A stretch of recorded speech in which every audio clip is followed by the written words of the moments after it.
그때 예수께서 성령에게 이끌려 마귀에게 시험을 받으러 광야로 가사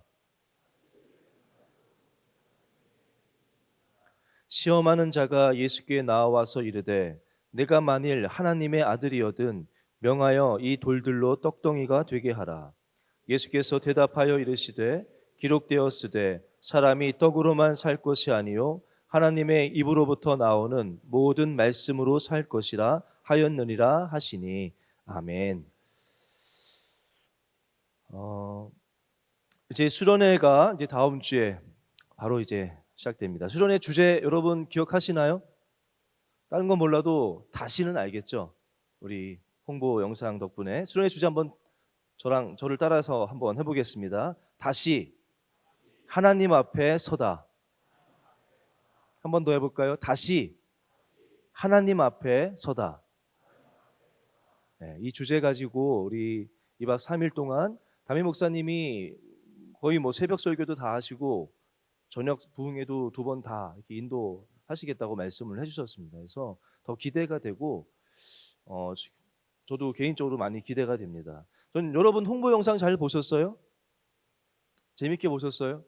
저도 뭐 재미도 있었고 사실 제가 조금 오버인지는 몰라도 홍보 영상이라고 아까 한 4시인가 5시 정도에 이제 저에게 컨펌 받기 위해서 보내줬어요. 그래서 집에서 말씀 준비하면서 이 홍보 영상을 제가 쭉 보는데 저는 이렇게 섬뜩하다고 해야 되나요? 뭔가 마음에 막 쿵 하는 게 있었어요. 여러분 혹시 있었습니까? 저만 그래요? 어느 부분에서 그랬냐면 첫 부분에 그 기도하는데 다시 또 기도하는데 다시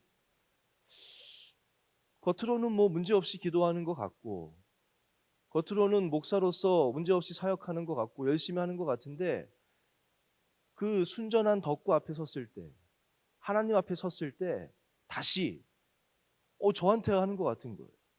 섬뜩하더라고요. 그러면서 전에 읽었던 책의 일부분이 생각이 났어요. 팀 켈러 목사님이 쓴 인생 질문이란 책이 있는데 그 목사님이 자기 인생의 가장 섬뜩한 장면이 세일즈맨의 죽음이란 책 여러분 아세요? 세일즈맨의 죽음이란 책에 자기가 봤던 가장 섬뜩한 장면이 나온다는 거예요. 어떤 장면이냐면 이렇게 이야기합니다. 모든 문학 작품을 통틀어 가장 섬뜩한 장면 중 하나는 아서 밀러의 세일즈맨의 죽음에 나온다. 윌리 로먼 이 주인공입니다. 윌리 로먼은 패배 의식에 젖어 있는 출장 세일즈맨으로서 자기 연민에 빠져 출장 중에 늘 외도를 일삼는다. 그러면서 여느 남자들처럼 내 인생은 고달프니까 라든지 외도엔 아무런 의미도 없다라는 식으로 합리화한다. 그에게 유일한 삶의 위안은 아들 비프가 그를 우상처럼 떠받드는 것이다. 그런데 어느 날 아들 비프에게 외도를 들킨다. 못내 괴로운 장면이다. 처음에 윌리는 허풍을 떨며 비프야, 너도 어른이 되면 이런 일들을 다 알게 된다 라고 말한다. 그래도 비프가 빤히 쳐다보고만 있자 윌리는 다 잊어버리라며 명령이야 라고 윽박지른다. 끝내 비프가 그를 거짓말쟁이, 엉터리 사기꾼이라 부르며 달아나자 윌리의 무릎은 꺾인다. 그의 영혼은 합리화가 벗겨지고 벌거숭이의 모습이 된다. 라고 이 책의 내용을 쓰면서 이렇게 덧붙이더라고요. 나는 이 장면을 읽으면 덜덜 떨리고 난다. 마침내 상황을 파악한 순진무구한 눈앞에 그의 변명은 다 녹아내린다. 윌리는 둘러대보지만 그의 냉소와 자기 기만과 거짓 정당화는 사라지고 아들의 정직한 눈앞에 영혼의 속살만 남은 채 멍하니 앉아 있다.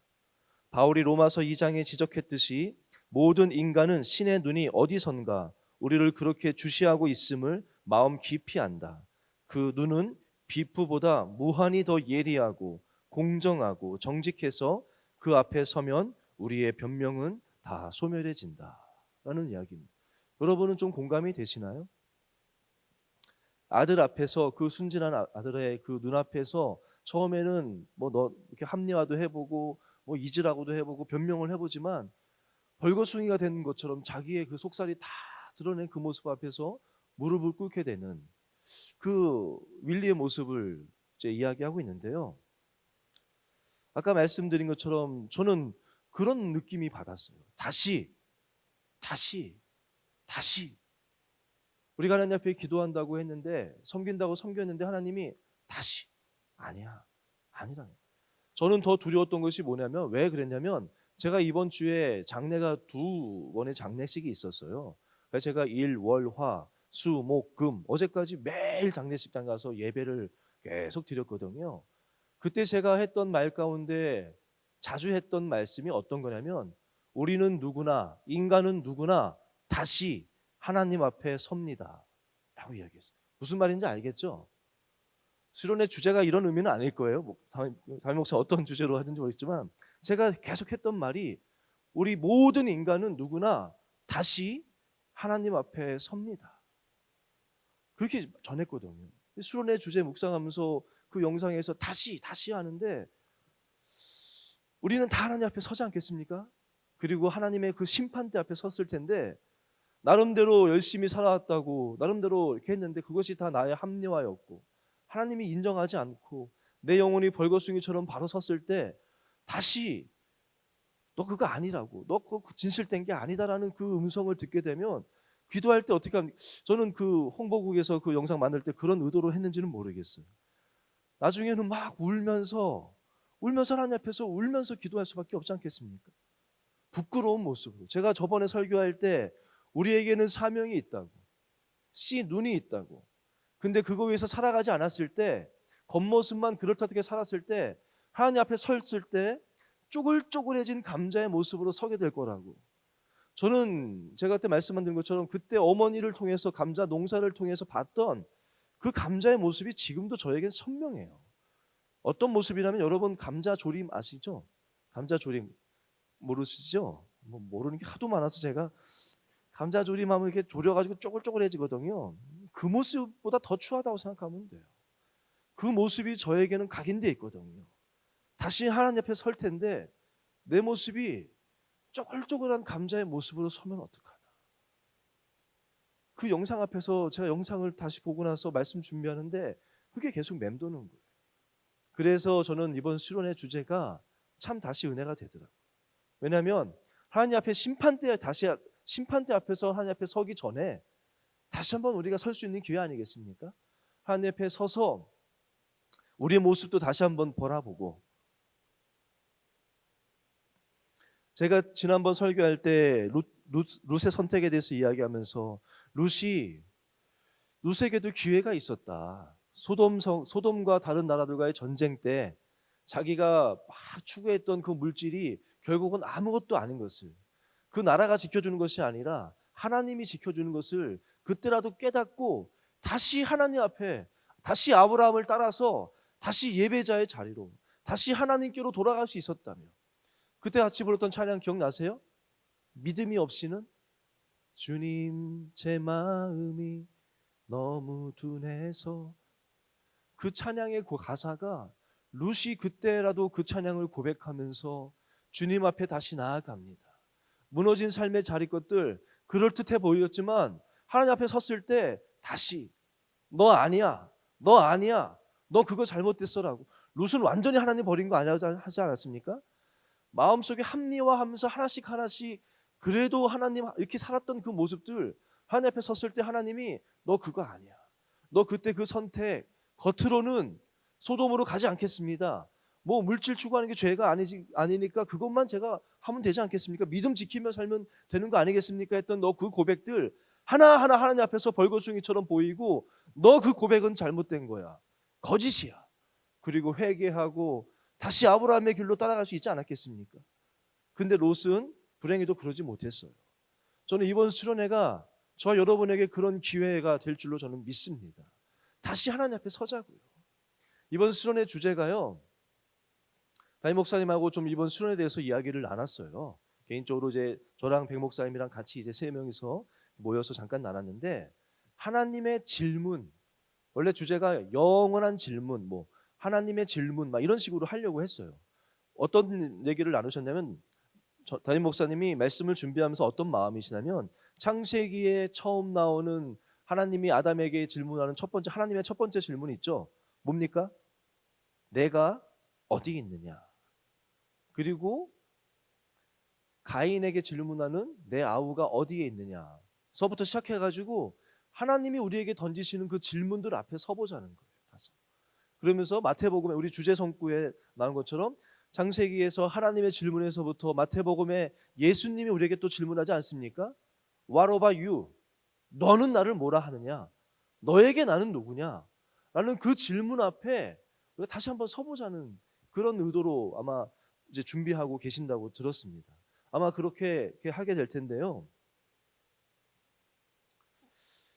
저는 다시 한번 부탁드리기는 수련회 꼭 시간 내셔서 올라가세요.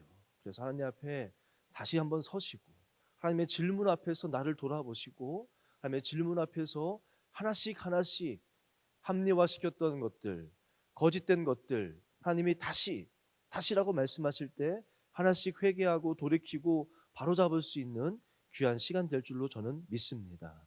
오늘은요, 제가 다시 하나님 앞에 서다라는 주제 앞에 설교 제목이 뭡니까? 가장 오래된 질문. 성경에 나오는 질문 가운데요, 가장 오래된 질문, 성경에 나오는 첫 번째 질문이 무엇인지 아시는 분? 아무도 몰라서 이러진 않겠죠. 첫 번째 질문이 뭔지 아세요? 성경에 나오는 첫 번째 질문. 내가 어디에 있느냐? 아니에요. 그 전에 질문이 하나 더 있어요. 한번 답을 볼까요? 말씀 보여주시겠어요? 창세기 3장 1절입니다. 창세기 3장 1절에 나왔어요? 안 나왔어요? 네, 이게 답이에요. 하나님은 요거 이후에 질문하는 거고, 첫 번째 질문은 마귀가, 사탄이 질문하는 거예요. 하와에게. 한번 같이 읽어볼까요? 시작.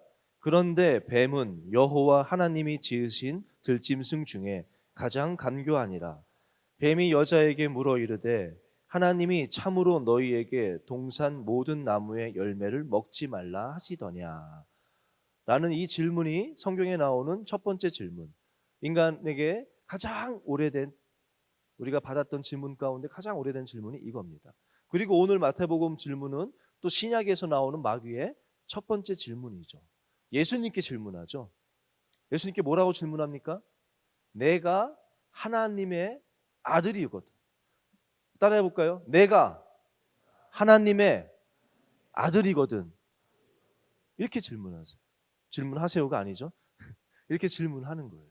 저는 오늘 이제 하나님의 질문이 아니라 오늘은 우리가 이기는 자가 되기 위해서는 적을 알아야 되지 않겠습니까? 사탄이 우리를 어떻게 공격하는지, 무엇이 목적인지를 이 첫 번째 가장 오래된 질문과 신약에 나오는 첫 번째 질문을 통해서 좀, 어떻게 보면 사탄의 질문이죠. 사탄의 질문을 통해서 우리가 적을 아는 시간을 좀 가졌으면 좋겠습니다. 제가 이 두 가지 질문을 묵상하면서요, 제가 놀랬던 것은 뭐냐면 사탄이 질문을 던지는데요, 너무나 당연한 거에 대해서 질문을 던집니다.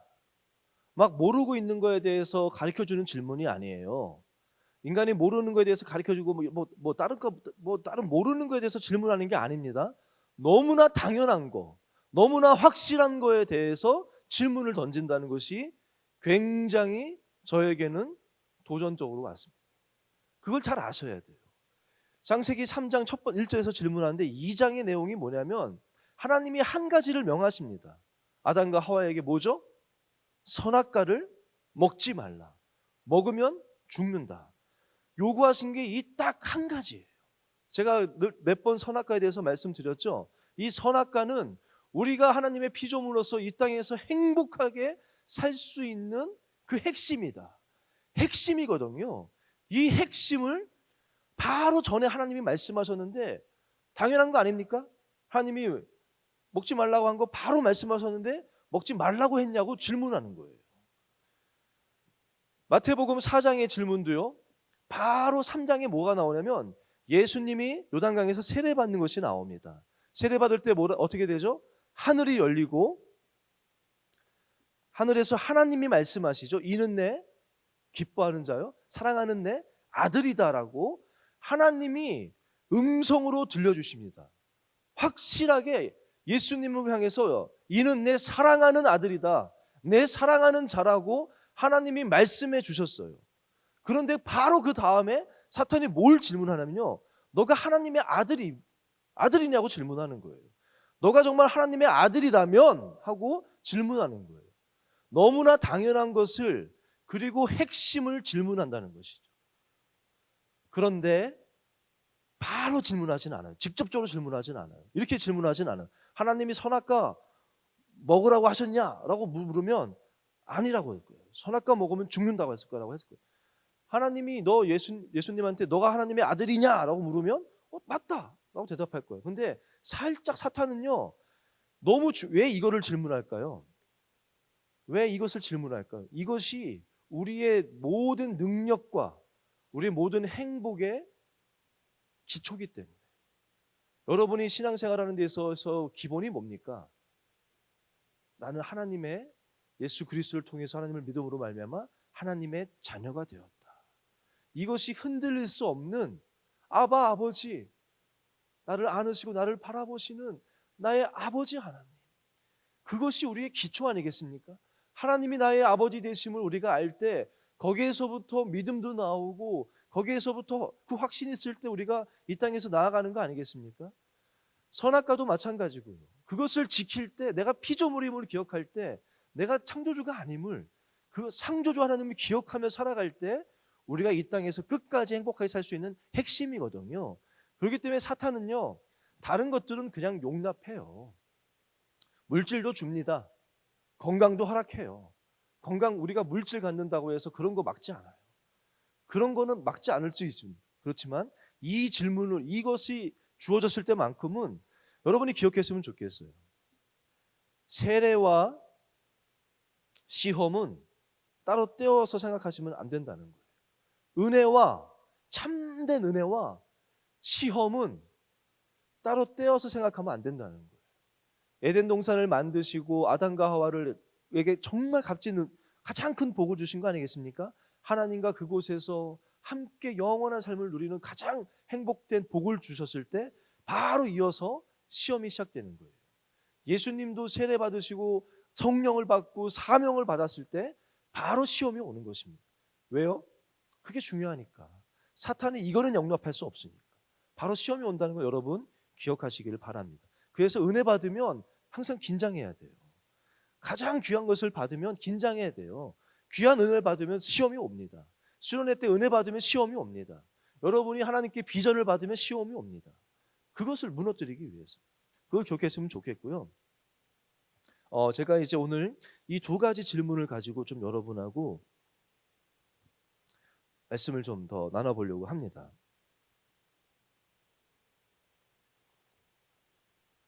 선악과 이야기 여러분 잘 아시는 것처럼 그렇게 질문하는 거예요. 모든 걸 먹지 말라고 했냐? 그러면서 조금씩 무너뜨리지 않습니까? 롯의 선택도 제가 드린 것처럼 조금씩 무너뜨리는 거예요. 그리고 결국 사탄의 목적은 무엇이냐? 하나님과의 관계를 끊어버리는 것. 관계를 끊는 것. 하나님이 말씀하신 사망이라는 것이 하나님과의 관계가 끊어지는 거 아니겠습니까? 우리에게도 사탄이 공격하는 것은 그거라는 거예요. 제가 여러분한테 물어볼게요. 하나님이 여러분을 사랑하세요? 아멘입니까? 하나님 여러분 사랑하십니까? 아멘이죠. 저도 아멘이에요. 그런데 사탄이 이걸 공격한다는 거예요. 여러분이 이걸 아셔야 돼요.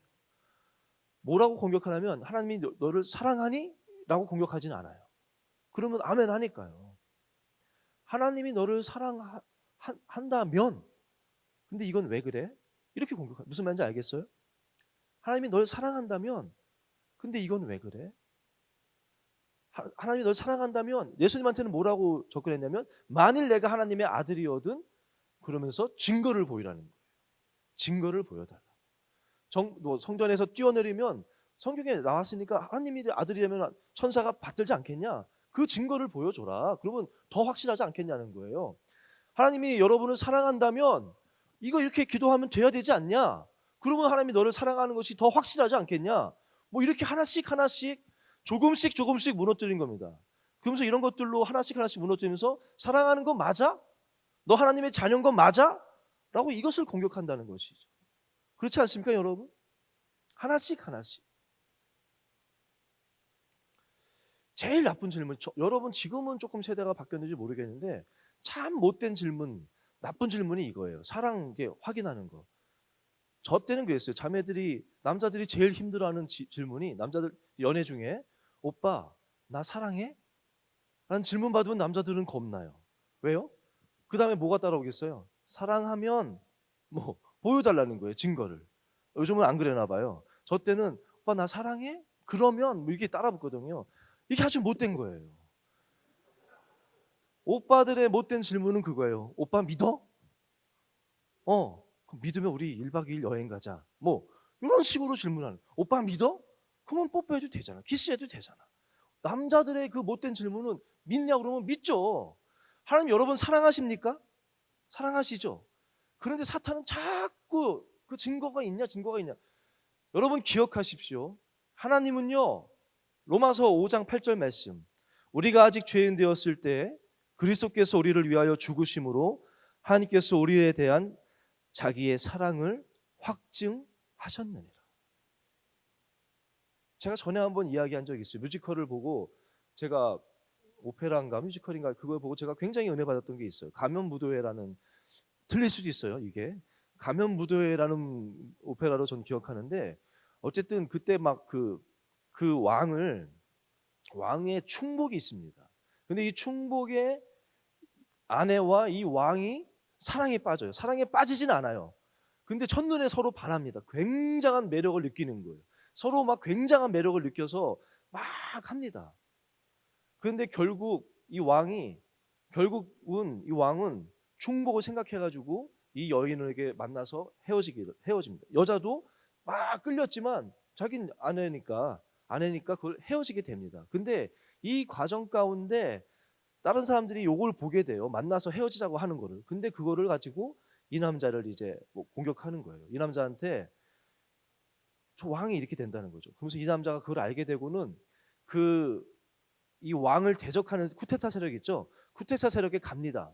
내가 왕을 죽이겠다고. 나도 당신들과 합류하겠다고. 내 아내 때문에 배신감을 느껴서, 왕에게 배신감을 느껴서 내가 합류하겠다라고 얘기를 합니다. 내가 죽이겠다고. 그러면서 얘기할 때 이 쿠데타 쪽 사람들이 좋긴 하지만 못 믿겠는 거예요. 이게 작전일 수도 있으니까. 워낙 충복이었으니까. 그때 내가 근데 당신을 어떻게 믿냐?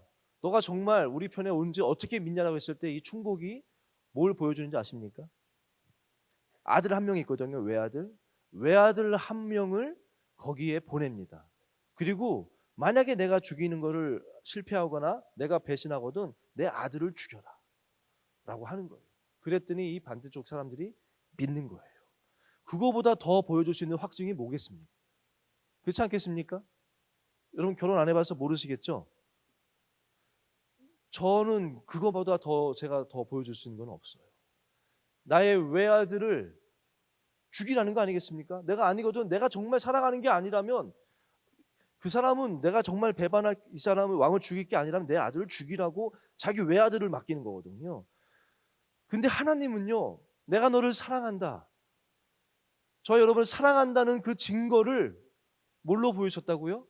아들을 맡겨주신 것 자체가 아니라 그 외아들 독생자 예수 그리스도를 십자가에서 처참하게 죽이심으로 그 사랑을 확증하셨다는 거예요. 그런데 사탄은요, 자꾸 그럼에도 우리에게 증거가 있냐 이런 식으로 도전한다는 거예요. 제가 여러분하고 오늘 두 가지를 나눠보려고 그래요. 승리할 수 있는, 이기는 자 주제로 우리가 가니까, 우리가 무엇으로 물리치겠습니까? 무엇으로 물리치겠습니까? 이 사탄의 이 도전에 대해서 무엇으로 물리치겠습니까? 첫 번째는요, 제가 이렇게 묵상하면서 첫 번째는 나의 하나님의 경험이 있어야 돼요. 나의 하나님의 경험이 있어야 돼요. 하나님의 이 확증하신 것을 우리가 알지만 그 말씀을 붙잡고 늘 그 말씀을 되새기면서 우리가 이겨야겠지만, 그럼에도 우리가 살아가면서 하나님을 경험하는 경험이 있어야 되는 것 같아요. 나의 하나님, 우리의 하나님, 누구 다른 간증자의 하나님이 아니라, 제가 경험했던 하나님이 아니라 여러분의 하나님을 경험하는 경험이 있어야 그런 것들이 있어야 승리할 수 있다. 지금 코로나 바이러스가 굉장히 이제 우리에게 두려움으로 오지 않습니까? 여러분도 걱정되시죠? 걱정 안 되세요? 역시 뭐 걱정 역시 믿음으로 걱정되지 않습니까? 저는 근데 이 코로나 바이러스 이게 쭉 진행되는 걸 보면서 처음에 뭐 중국에서 이렇게 발병했다는 소식 들었을 때는 그렇게까지 막 걱정되지는 않았어요. 근데 이게 점점 되면서 지금은 굉장히 온 국민이 굉장한 두려움 가운데 있지 않습니까? 근데 제가 이거 가운데 느낀 거 하나는 뭐냐면 2014년도에 에볼라 에볼라 바이러스 있죠. 에볼라가 그때 한번 쫙 퍼졌거든요. 그때는 우리가 그렇게 두려워하지 않았습니다. 막 마스크 사재고 막 손세정제 사고 이러지 않았어요? 왜 그랬을까요? 지금 이 코로나는요. 제가 오늘 방금 뉴스를 보고 왔어요. 기사를 검색 259명 죽었습니다. 앞으로 물론 뭐 더 많이 죽을 수 있겠지만 사망자 나올 수 있겠지만 에볼라 때는 몇 명 죽었는지 아세요? 제가 아내한테 물어봤어요. 테스트 해보려고. 1,000명? 그러더라고요. 여러분 몇 명? 11,000명 죽었더라고요. 숫자로 보면은 뭐 코로나가 또 많이 늘 수도 있겠지만 어마어마한 사람이 죽은 거거든요. 근데 왜 우리에게 그렇게 두려움으로 오지 않았을까요? 저 서아프리카 쪽에서만 있었습니까? 그게 우리에게 내 얘기가 아니에요.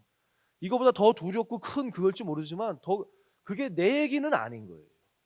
근데 이 중국 코로나가 중국 이야기였었는데 이것이 우리는 바로 옆이다 보니까 이제 우리 이야기가 되지 않았습니까? 내 이야기가? 그러니까 이것이 두려운 거예요. 내 이야기는요 힘이 있어요.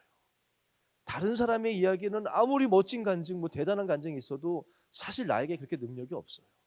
내 이야기가 힘이 있다는 거예요.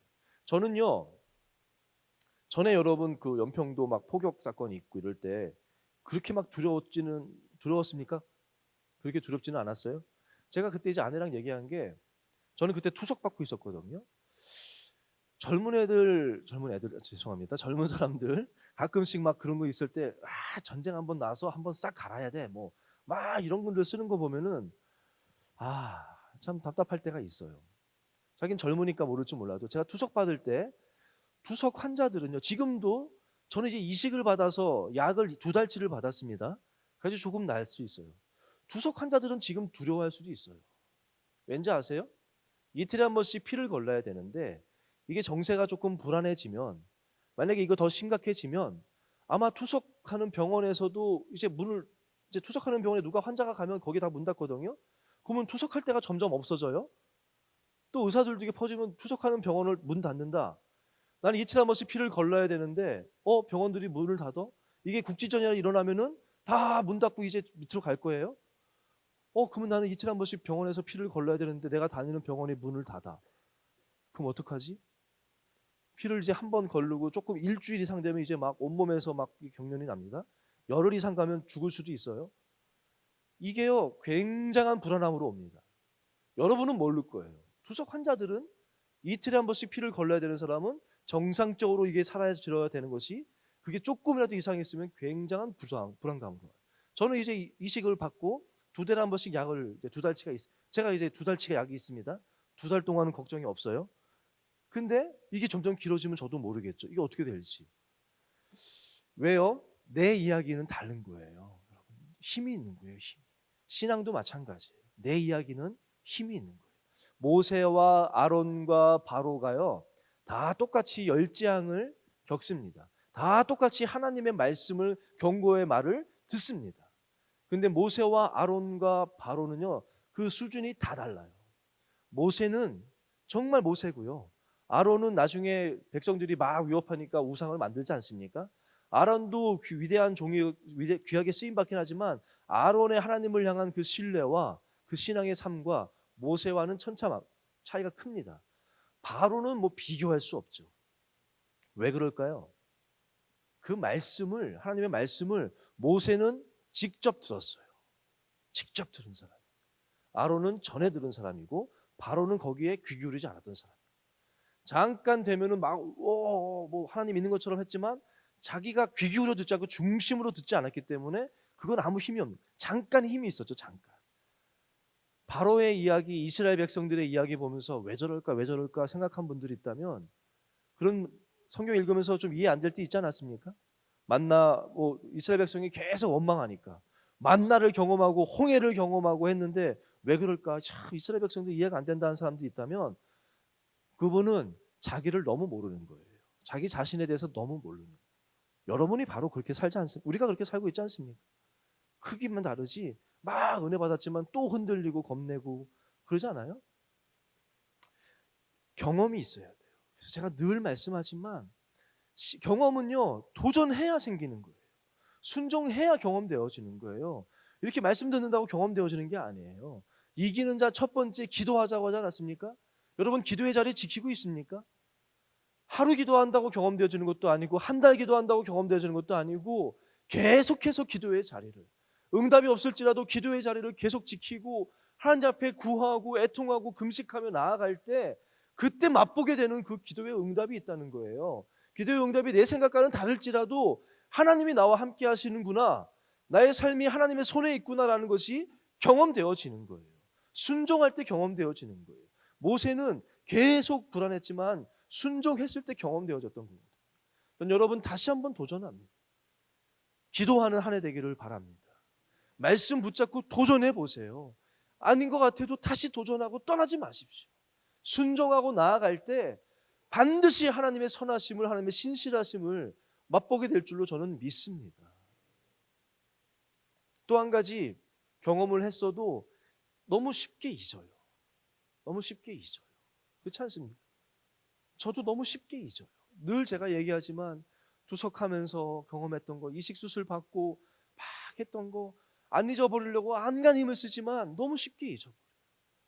내가 받은 은혜는 너무 쉽게 잊어버리고 못 받은 것들만, 못 받은 것처럼 보이는 것, 세상의 것들만 자꾸 보이지 않습니까? 잊지 말아야 돼요. 신앙의 성경도 하나님은 계속해서 잊지 말라는 거예요. 잊지 말라. 기억해라, 기억해라. 오늘 새벽에 원로 목사님이 유대인들이 쓰는 모자 키파라고 하더라고요. 그 모자 쓰는 목적이 뭐냐? 위에 하나님이 계시다라는 것을 그 쓰면서 늘 기억하는 거라고 하시더라고요. 유대인들이 철저하게 기억하려고 하는 것을 하나님이 왜 그렇게 막 손목에다가 메고 모자 쓰고 문자 막 붙이고 하라는 이유가 뭡니까? 기억하라. 우리가 여러분 도전하시길 바라고 기도하길 바라고 기억하시, 잊지 않는 여러분 되시길 바랍니다. 두 번째는요, 경험이 있지만 이 경험만으로는 되지가 않더라. 무엇이 있어야 되느냐? 하나님을 아는 지식이 있어요. 선명한 복음에 대한 선명한 그 말씀에 대해서 알아야 돼요. 말씀에 대해서 알아야 돼요. 나다넬 여러분 아십니까? 빌립과 나다넬이 있는데 빌립이 먼저 예수님께 이제 제자가 됩니다. 그리고 빌립이 나다넬에게 와서 보라고 그랬더니 나다넬이 처음에는 뭐 갈릴리에서 선한 게 아니냐 하면서 어쨌든 합니다.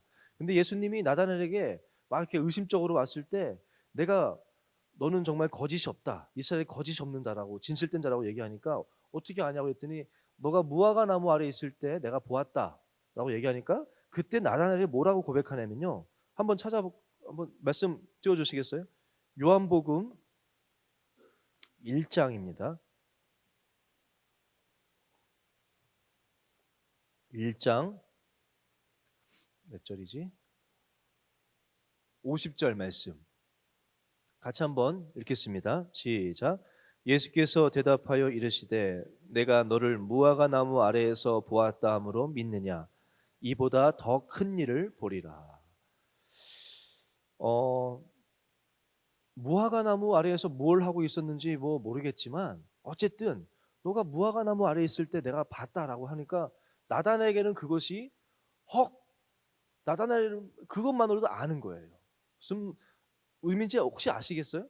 여러분이 혹시 뭐 어디 여러분만이 알 수 있는 어느 곳에 있었는데 제가 너 거기 있던 거 내가 봤다라고 하면 헉 찔리는 장소 있으세요?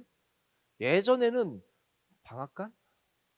물레방아? 뭐 그런 거 있어요. 예전 뭐 제가 청년 보니까 조금 이렇게 조금 수위가 높은 얘기를 방앗간에서 봤다 이러면 헉 찔리는 거예요. 옛날에 방앗간에서 연애하던 장소잖아요. 남자 여자들이 몰래 물레방아 방앗간에서 모르시는구나. 얘는 뭐 아는 게 없어. 어떻게 그것처럼 무화과 나무 아래라는 것은 사실은 뭐 여러 주석이 있는데 그곳에서는 영혼에 대해서 많이 묵상하던 장소가 무화과 나무 아래래요. 근데 뭐 그것인지 뭔지는 모르겠지만 아무튼 나다나엘은 자기가 그곳에서 있던 것을 아무도 모르는데 예수님이 봤다는 것 그 말에 확 무너져 버려요. 그리고 뭐라고 대답합니까? 당신은 하나님의 아들이시오. 당신은 이스라엘의 임금입니다. 라고 고백합니다. 많이 들어본 고백하고 같지 않습니까? 베드로의 고백과 비슷하지 않습니까? 참 놀라운 고백인데 베드로에게는 예수님이 칭찬해 줬거든요. 그걸 알게 한 이는 너가 아니라 하나님이시다 라고 하면서 참 귀한 고백이다라고 칭찬해 줬는데 나다나엘에게는요 그렇게 칭찬으로 안 합니다. 이 구절을 그때 팀 켈러 목사님이 이렇게 해석하더라고. 제가 그 책 보면서 처음에는 잔뜩 회의적이더니 예수님이 이렇게 대답했다는 거예요. 다른 말로 나다나엘 내가 너를 무화과 나무 아래에서 보았다 함으로 믿느냐? 이보다 더 큰 일을 보리라. 이거를 이렇게 번역해 보더라고요. 처음에는 잔뜩 회의적이더니 이제 덥석 나를 받아들이느냐. 하지만 내가 정말 누구인지는 너에게 아직 말도 꺼내지 않았다. 무슨 의미인지 아시겠어요? 그거 경험하니까 자기 경험이죠. 경험하니까 당신은 살아계신 하나님의 아들입니다라고 고백한 거예요. 근데 예수님이 너 아까는 안 그러더니 그거 하나 경험하더니 덥석 나를 그렇게 인정하느냐? 그거 아니라. 그 믿음 금방 무너진다는 거예요. 많은 환자들이 안 믿는 분들이 이 병 고쳐주시면 하나님 믿겠습니다 해서 병이 나아요. 정말 하나님이 살아계십니다. 하나님은 정말 살아계십니다. 하나님은 뭐 믿습니다라고 합니다. 근데 그 고백으로 그 경험으로 우리가 영적 싸움에서 승리할 수 있는 게 아니라는 거예요. 잠시 갈 수 있겠죠. 잠시. 그 경험으로는요 사탄이 흔들 때 그거 맞아? 하나님이 고쳐주신 거 맞아? 뭐 혹시 우연 아니야? 뭐 얼마나 많은 질문들을 던지는지 모릅니다. 그 질문 앞에 서서히 너무나 쉽게 무너져요. 그런 간증은 그런 이야기들은 너무너무 많거든요. 여러분도 그런 경험 많지 않습니까? 이랬다가 맞나? 그게 응답 맞아? 뭐 이런 경험으로는요. 경험이 중요하지만 경험만으로는 안 된다는 예수님의 말씀이 그거예요. 너 그걸로 믿냐? 그거 아니다. 더 큰 일들을 볼 것이다. 그리고 내가 어떠한 사람인지를 그 뒤에 보면은 하늘에서 오르락내리락 하는 것을 너가 볼 것이다. 예수님이요. 베드로와 빌립과 나다나엘 다 주라고 고백할 때 3년 동안 그 제자들을 이끌고 다니시면서 보여주신 것이 뭡니까? 하신 일이 뭡니까? 기적을 통해서 내가 누군지를 계속 가르쳐주지 않습니까? 나는 생명의 떡이다. 나는 부활이요 생명이다. 나는 물결도 바다도 잔잔케 하는 이 힘을 또 여러 가지로 예수님이 내가 누군지를 하나씩 가르쳐주고 하나님이 어떠한 분이신지를 계속해서 가르쳐주는 거예요. 왜요? 이게 없이는 나중에 승리할 수 없다는 거예요. 그저 그냥 경험만으로는 안 되는 거예요. 예수님이 누구신지를 가르쳐주고 그것도 또 부족해서 이후에 성령님이 오셔서 다시 깨닫게 하고 온전히 깨닫게 할 것이라고. 그래서 성령님이 예수님이 말씀하셨던 것들을 다시 온전하게 깨닫게 할 때 그 이후로 제자들은 넘어지지 않는 거거든요. 승리하는 거예요. 그래서 우리 안에 무엇이 있어야 되냐면요. 말씀이 있어요. 말씀이 있어요. 예수님도 이 3번의 질문을 첫사람 아담은 그 사탄의 질문에 넘어졌어요. 첫사람 아담과 마지막 아담이라고 고린도전서에서 말하지 않습니까? 예수님과의 중요한 차이점이 있어요. 뭡니까? 예수님은 말씀으로 이기셨어요. 말씀으로 승리했어요. 첫사람 아담은 하와죠. 말씀으로 대답하기는 합니다. 근데 말씀으로 싸운 건 아니에요. 그리고 그 말씀도 제대로가 아니죠. 정확히가 아니라 조금 틀리게 얘기하죠. 하나님이 동산의 모든 열매 맺을 수 있는데 먹을 수 있는데 이거는 중앙에 있는 나무는 하나님이 말씀에 너희는 먹지도 말고 만지지도 말라 너희가 죽을까 하노라라고 살짝 이렇게 말씀이 잘못됐죠. 잘못된 말씀을 갖고 있을 때 그것이 넘어지게 되는 통로가 된다는 거예요. 여러분들 복음의 말씀을 많이 아셔야 돼요. 예수님은 말씀으로 세 번 사탄이 한 번으로 도망가지 않습니다. 계속해서 이렇게 저렇게 공격할 때 그때마다 예수님은 뭘로 이기십니까? 말씀으로 이기시는 거예요. 여러분들에게 부탁드리고 싶은 것은 우리가 갖춰야 될 것은 무엇이냐? 말씀을 구하십시오. 말씀도 많이 묵상하시고 말씀 붙잡고 사시고 말씀이 우리 안에 많이 있어요. 어려운 일이 당할 때 여러분 안에서 말씀이 툭툭 나와야 돼요. 사탄의 유혹에 이기는 방법, 하나님이 너 하나님 자녀 맞아? 이렇게 했을 때 로마서 8장 5장 8절 말씀이 나와야 돼요. 예수님께서 십자가에서 죽으심으로 하나님의 사랑을 확증해 주셨다. 너 자꾸 나 뭐라 하냐? 뭐 이렇게 시험 올 때마다 하나님의 말씀이, 제가 늘 얘기하는 거, 저 약해지고 연약할 때 저에게 주신 말씀, 내가 큰 일을 행하겠고 반드시 승리를 얻으리라. 저번에 사실 지난주 때 뭐 그렇게 심각하게 아프진 않았지만 몸이 굉장히 좀 안 좋은 때가 있었거든요. 또 이게 제가 웃긴 놈이 돼버리네. 막 약해질 때가 있었어요. 두려울 때가 있었어요. 근데 병원 가니까 아무것도 아니래. 아니요, 저 혼자 괜히 두려워했었어요. 근데 그때도 제가 붙잡았던 것은 하나님께서 주신 말씀이 있습니다. 너가 큰 일을 행하겠고 반드시 승리를 얻으리라. 제가요 그때 경험한 게, 육신이 약해질 수 있지 않습니까? 근데 덩달아 마음이 약해지더라고요. 우리가 육신이 병들어서 약해지는 것은 막을 수가 없죠. 근데 마음은 지켜야 되는 거예요. 제가 육신이 약해지니까 마음도 점점 약해지더라고요. 그래서 제가 그때 다시 한번 붙잡은 게, 왜 이러지? 내가 큰 일을 행하겠고 반드시 승리를 얻으리라. 마음을 지킬 수 있는 것은 말씀밖에 없어요. 육신 여러 가지를 공격하거든요. 물질로 공격할 수 있고 여러 가지 공격하는데 그거 바라보면서 하면은 안 돼요. 그 상황은 그럴지 몰라도 마음을 지키면 승리하거든요. 마음은 무엇으로 지키느냐? 말씀으로 지키는 거예요. 여러분, 말씀을 많이 묵상하십시오. 말씀 붙잡고 기도하시고 말씀 암송하세요. 말씀 암송하세요. 그러할 때 우리가 넉넉히 이기는 줄로 믿습니다. 이제 말씀 마치겠습니다. 하나님 앞에서 잃어버린 것들을 하나씩 회복하는 수련회 됐으면 좋겠어요. 저는 개인적으로 목사님께, 이제 목사님이 제목 뭐로 했으면 좋겠냐라고 물어보셔서 여러 가지 올려드렸는데 결국은 이제 목사님이 정해주셨는데, 제가 올려드렸던 수련회 주제, 목사님 그런 생각이면 이 주제 어떨까요? 올려드리려고 했던 것이 뭐가 있냐면, 일문일답, 한자로 하나의 질문 하나의 답. 백문일답이라는 거 들어보셨죠? 100가지 질문, 모든 질문의 답은 오직 예수 그리스도. 모르는 게 너무 많아. 아는 게 뭐가 있어요 도대체? 그거 착안해가지고 제가 말씀 묵상하면서, 하나님이 여러 가지 질문을 하시지만 결국 하나님이 질문하시는 것은 한 가지인 것 같아요. 내가 어디에 있느냐는 것은, 너 내 사랑하는 아들인데, 내 사랑하는 자녀인데 너 지금 어디냐? 거기에 우리의 답은 뭐겠습니까? 여러 상황이 있겠지만 우리의 답도 결국 한 가지 아니겠는가? 하나님 사랑합니다.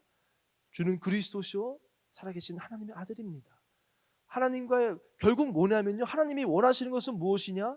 관계예요. 관계를 하나님은, 저는 지난주에 김동일 목사님 말씀 들으면서 참 은혜 받았습니다. 그 은혜 받은 것 중에 하나가 그 얘기 하시더라고요. 저는 전에 몰랐어요. 일용할 양식을 주옵시고. 그래서 왜 우리에게 하루하루에 그걸 구하게 했냐 하면서 그렇게 얘기하시는데, 하나님 입장에서는 귀찮을 텐데, 그렇지 않습니까? 우리도 번거로울지 모르겠지만 매일 가서 만나 얻는 게, 하나님 입장에서도 번거로울 수 있는데 그냥 한 달치 확 줘버리시고 그럼 편할 수 있는데, 왜 하나님은 일용할 양식을 구하게 했을까? 하나님 원하시는 건요, 관계예요. 관계. 날마다 밥 차려주는 게 귀찮을지 모르겠지만, 제가 은교에게 원하는 것은 날마다 같이 밥 먹는 거예요. 날마다 같이 노는 거예요. 관계를 원하시고. 사탄의 질문도 무엇이냐? 결국 사탄이 깨뜨리려는 질문도 이 관계를 깨뜨리는 거예요. 너 하나님의 자녀 맞냐? 그 질문하는 거 아니겠습니까? 전 이번 수련회 올라가서 다시 한번 하나님의 질문 앞에 서기를 원하고, 그 질문 앞에, 주님, 제가 주님 사랑합니다. 주님 나의 주님이십니다. 여러분만의 답이 있을 것 같아요. 여러분만의 한 가지 답을 주님께 드릴 수 있는 수련회 되기를 원합니다. 함께 우리 찬양하겠습니다. 다시 복음 앞에라는 찬양 하시죠. 다시 하나님 앞에, 다시 하나님 말씀 앞에, 복음 앞에 서는 저 여러분 되기를 바랍니다.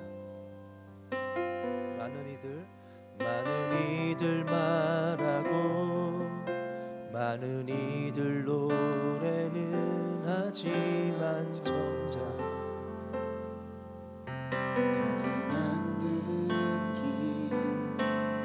두려운 생각보다 말이 힘들고 험한 길보단 그저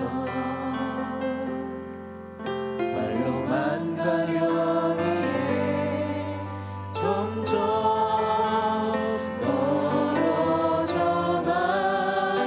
가네. 내게 생명 주었던 그 길 점점 이용하려 하네.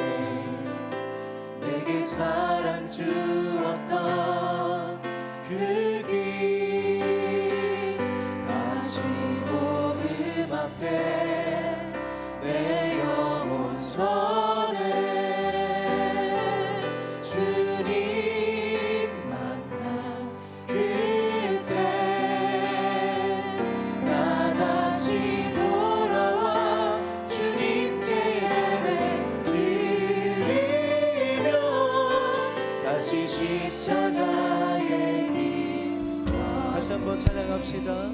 많은 이들 말하고 많은 이들 말하고 많은 이들 노래는 하지만 정작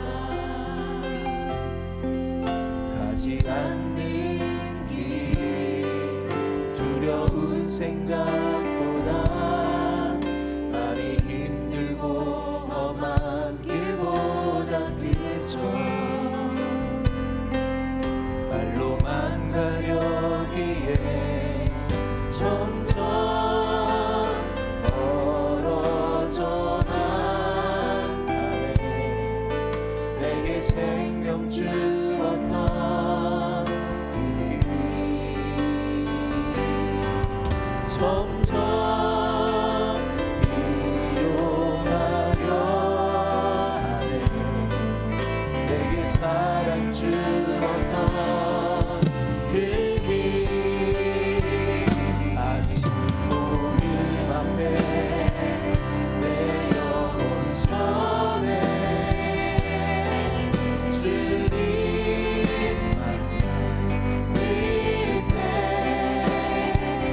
나 다시 돌아와 주님께 예배 드리며 다시 십자가에 점점 멀어져만 가네. 점점 멀어져만 가네. 내게 생명 주었던 그 길 점점 이용하려 하네. 내게 사랑 주었던 그 다시 복음 앞에 내 영혼 선해. 주님 만난 그때 나 다시 돌아가 주님께 예배 드리며 다시 십자가에 다시 복음 앞에 다시 복음 앞에 내 영혼 선해. 주님 만난 그때 나 다시 돌아와 주님께 예배 드리며 다시 십자가에 우리 마지막으로 한 번 더 찬양합시다. 다시 복음 앞에 내 영혼 선해. 주님 만난 그때 나 다시 돌아와 주님께 예배 드리며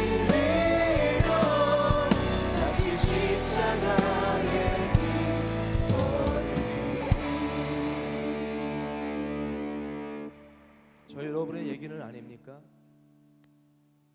어느새 점점 멀어져 가고 있지는 않습니까? 다시 하나님 앞에 서는 정말 수련되기를 원하고 이 시간 먼저 하나님 앞에 섭시다. 가장 핵심은 하나님과의 관계예요. 여러분은 지금 어디 있습니까? 하나님과의 관계가 어떻습니까? 혹시 사탄의 아주 간교한 꾀임에 조금씩 합리화하면서 그렇게 살아가고 있지는 않습니다. 하나님 앞에 섰을 때 하나님이 다시 너 가짜야, 너 가짜야, 그거 아니야 하고 말씀하지는 않겠습니다. 이 시간 하나님 앞에 서서 다시 한번 하나님 앞에, 하나님, 제가 말로만, 제가 노래로만 그 길을 걸어갔습니다. 다시 하나님께로 나아가기 원합니다. 이기는 자가 되기를 원합니다. 말씀으로 승리하는 자가 되기를 원합니다. 나의 삶 가운데 하나님의 이야기가 채워지는 자가 되기를 원합니다.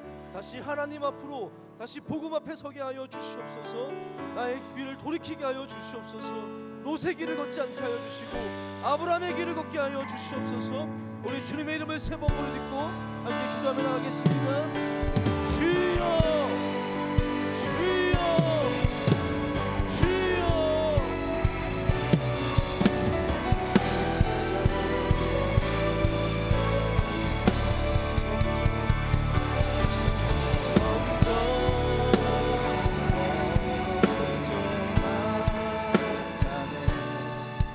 내게 생명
C.S. 루이스가 이런 말을 했어요.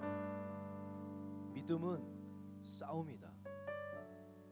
만약 여러분의 삶 가운데 어떠한 씨름도 없고 자아의 깨어짐도 없고 우리의 참음도 없고 자기 절제도 없고 용서도 없고 정말 씨름이 없다면 그 믿음은 가짜 겁니다. 참된 믿음의 길은 영적 싸움이에요. 여러분의 삶 가운데 싸움이 없다면 귀한 것이 없다는 거예요. 사탄이 뺏을 게 없다는 거예요. 근데 우리 다 귀한 거 갖고 있지 않습니까? 싸우지 않으니까 누리지 못하는 거예요. 기도하지 않으니까 누리지 못하는 거예요. 말씀 붙잡고 살지 못하니까 누리지 못하고, 겉모습은 그럴듯하지만 하나님 앞에 서면 벌거숭이가 된 거. 다시 한번 하나님 앞에 기도합시다. 하나님, 여러분의 삶이 어떻습니까?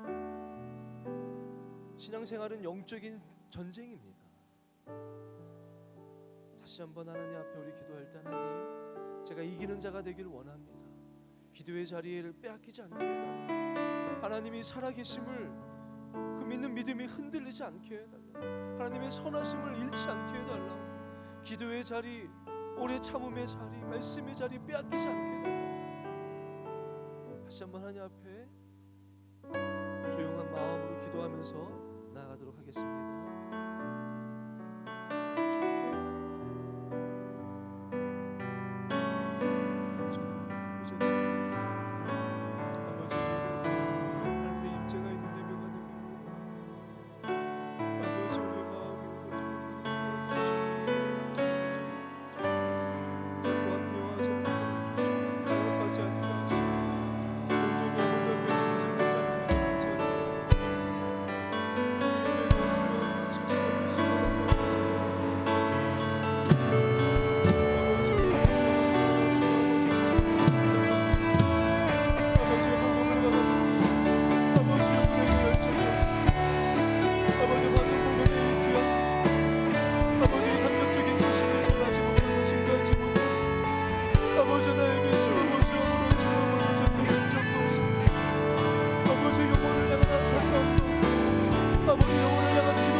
싸움에서 승리하는 종교 우리 성도가 되기를 원합니다. 아버지 복음의 능력이 나타나는, 아버지 복음의 역사가 일어나는 성도가 되기를 원합니다. 아버지 우리가 도전하지 못하고, 아버지 증거하지 못하고 전하지 못하고 싸우지 못하고, 아버지여 주저앉아 있지는 않습니다. 아버지 우리를 용서하여 주시고, 아버지 우리의 것을 용서하여 주시고, 다시 복음 앞에 서기를 원하고 이 복음으로 인하여 일어나기를 원합니다. 이 복음 붙잡고 승리하기를 원하고 이 복음 전하는 증거하는 자들 되기를 원합니다. 아버지여 우리가 주여 주옵소서. 아버지 땅끝까지 내 증인이라 말씀하셨도다. 아버지 어느 곳에서도 예수 그리스도 이름을 증거하지 아니하고 삶으로 증거하지 못하고 살고 있음을 얘기하네. 아버지여 용서하여 주시고 복음으로 살기를 원하고 증거하지 않는 아버지여 예수 그리스도의 증거, 아버지 예수 그리스도의 증거에서 살게 하여 주시옵소서. 성령으로 붙잡아 주시고 아버지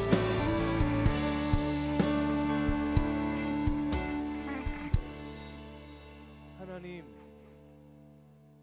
우리의 드리는 예배가 그저 겉모습만 화려한 예배 되지 않게 하여 주옵소서. 하나님께서 다시 드려 라고 말씀하시는 예배가 되지 않게 하여 주옵소서. 전심으로 주님을 향하는 자들 되게 하여 주시고, 또 우리의 삶이 자꾸 조금씩 합리화하며 살아가는 삶이 되지 않게 하여 주옵소서. 타협하지 않게 하여 주시고, 말씀 붙잡고 제자의 길을, 그리스도인의 길을 걸어가는 우리 청년부 되게 하여 주옵소서.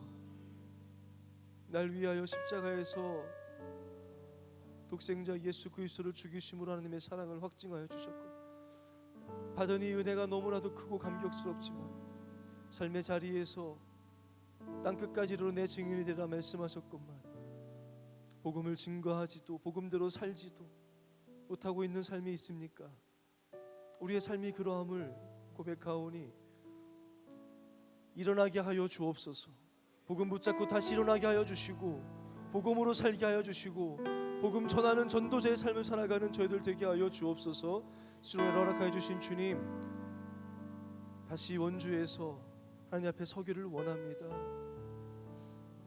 우리의 겉모습 다 내려놓고 진실되게 하나님 앞에서 하나님의 말씀을 듣고 하나님의 질문 앞에 우리의 하나님을 향한 답을, 고백을 드리는 수련이 될 수 있게 하여 주옵소서. 오늘 예배를 섬긴 모든 손길들 주님 축복하시고, 우리 임원단과 찬양팀 또 음선부, 연기부, 또 예배부와 관현악부, 우리 악기팀, 또 예배를 섬기는 모든 이들 가운데 하나님께서 은혜를 더하여 주옵소서. 결혼하는 커플 아름다운 믿음의 가정 이루게 하여 주시고, 또 주의 종의 가정이 있습니다. 복음 증거하며 복음으로 살아가고 많은 영혼을 주님께로 인도하는 별과 같이 빛나는 가정 되게 하여 주시고, 우리 정은이 가정에도 하나님의 은혜와 은사와 아름다운 일들이, 하나님의 놀라운 은혜가 늘 가득한 가정 되게 하여 주옵소서. 우리 효선이 복음 들고 나아갑니다. 정말 부럽기도 하고 부끄럽기도 합니다. 우리 효선이 그 길을 축복하여 주시고 저희들도 복음 들고 살아가는 저희들의 삶 되게 하여 주옵소서. 감사하옵고 예수님의 이름으로 기도합니다. 아멘. 이제는 우리 주 예수 그리스도의 은혜와 하나님 아버지의 사랑과 성령의 감화감동 교통하심이 다시 복음 앞에, 다시 하나님 앞에 서기를 원하고 이 땅에서 승리하는 이기는 자가 되기를 바라고 원하는 우리 뉴송 공동체 위에 이제로부터 영원까지 함께 하시기를 간절히 축원하옵나이다. 아멘.